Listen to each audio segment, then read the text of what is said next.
चाहे वो शादी के पहले ब्रेकअप हो या मैरिज के बाद का ब्रेकअप। बहुत किस्से सुनने मिलते हैं आजकल जिसमें ब्रेकअप्स हो जा रहे हैं।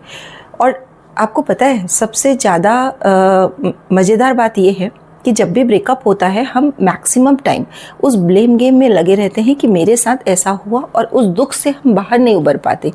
जब भी हमारे शरीर में कोई फिज़िकल बीमारी आती है, आप सोचना इस बात को, तो जैसे सपोज़ कीजिए कि हमें कोई डायबिटीज़ हो गई या हमें कोई ऐसी लाइफस्टाइल बीमारी हो गई, लाइक हार्ट के यदि हम पेशेंट होते हैं, तो हमें पता है कहीं ना कहीं डीप डाउन हमें पता है कि मेरी लाइफस्टाइल में, मेरे फूड में या मेरे रूटीन में कहीं ना कहीं मिस्टेक थी जो मुझे ये बीमारी हुई। लेकिन जब हम इमोशनल बीमारियों में फंसते हैं, यानी कि हमारे ब्रेकअप्स हो रहे हैं या हम कहीं ना कहीं बहुत चिड़चिड़े से दुखी है, या तब हमें पता नहीं होता है कि इसमें हमारी गलती है। इमोशनल चीज़ों में हमेशा हम सामने वाले पे ब्लेम करते हैं, और जबकि हकीकत ये है कि कोई भी परिस्थिति हो हमारी ही गलती होती है। बाहर वाला सिचुएशन जो है ये केवल हमारे इमोशनल पैटर्न को ट्रिगर कर सकते हैं। हम सब की एक इमोशनल पैटर्न होते हैं।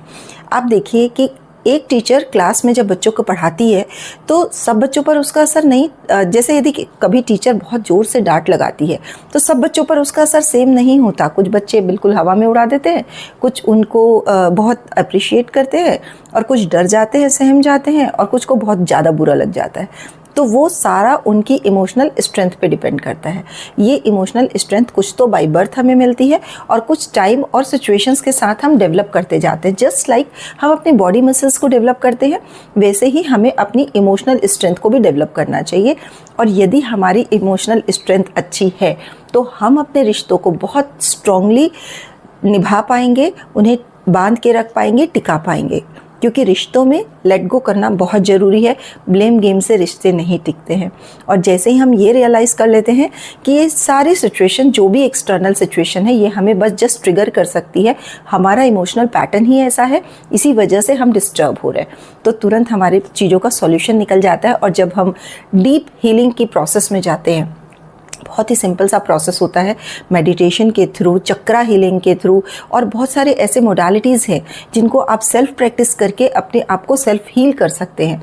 बट पहला स्टेप है कि आप रियलाइज़ करें कि हाँ, मुझे सेल्फ हीलिंग की ज़रूरत है।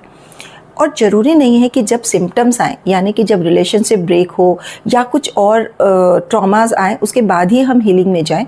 यदि हम कहीं भी थोड़े भी चिड़चिड़े हो रहे हैं, थोड़े भी ड्रेन आउट हो रहे हैं, लग रहा है हमारी एनर्जी डिप्लीट हो जा रही है, हम कहीं नाराज़ हो रहे हैं, किसी पर चिढ़ रहे हैं किसी से, तो हमें सोचना चाहिए कि बहुत ज़रूरत है अब मुझे कहीं ना कहीं हीलिंग की। और खुद सेल्फ हीलिंग करके अपनी एनर्जी को, अपनी वाइब्रेशंस को जैसे ही हम अपग्रेड करते हैं, हमारी सारी अच्छे रिश्ते, सारा ज़्यादा से ज़्यादा पैसा, सब कुछ हमारी तरफ ऑटोमेटिक फ्लो करने लगता है।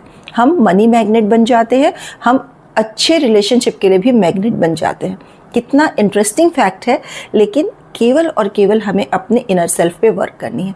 जस्ट लाइक कि जब हम अपने फिजिकल हेल्थ पे वर्क करते हैं, हम बहुत अच्छी डाइट लेते हैं, एक्सरसाइज करते हैं और अच्छी दिनचर्या में जीते हैं, तो हमारी इम्यूनिटी बढ़ जाती है, हमें बाहर की बीमारियां जल्दी से असर नहीं करती, न ही हम डे टू डे की किसी भी टाइप के लाइफस्टाइल डिसीज़ में फंसते हैं। वैसे ही यदि हम इनर हीलिंग करके अपनी इमोशनल स्ट्रेंथ को बिल्ड कर लें, तो आप मानो हम बाहर की कितनी भी कठिन परिस्थितियां होंगी वो हमें ट्रिगर नहीं करेंगी। और यदि हम ट्रिगर नहीं होंगे तो हम बहुत अच्छे से उन्हें सॉल्व कर सकेंगे। फ्रेंड्स, आपके जो भी रिलेटिव्स और फ्रेंड्स हैं जिनको हीलिंग की नीड है और खुद के रिलेशनशिप में वो उलझे हुए हैं, उनसे ये वीडियो ज़रूर शेयर कीजिएगा और कमेंट बॉक्स में मुझे बताइएगा कि आप मुझसे किस टाइप के टॉपिक पर आगे जानना चाहते हैं, क्योंकि मैं अपने इन वीडियोस के थ्रू आपके पास कुछ ना कुछ नया लेकर आती हूँ।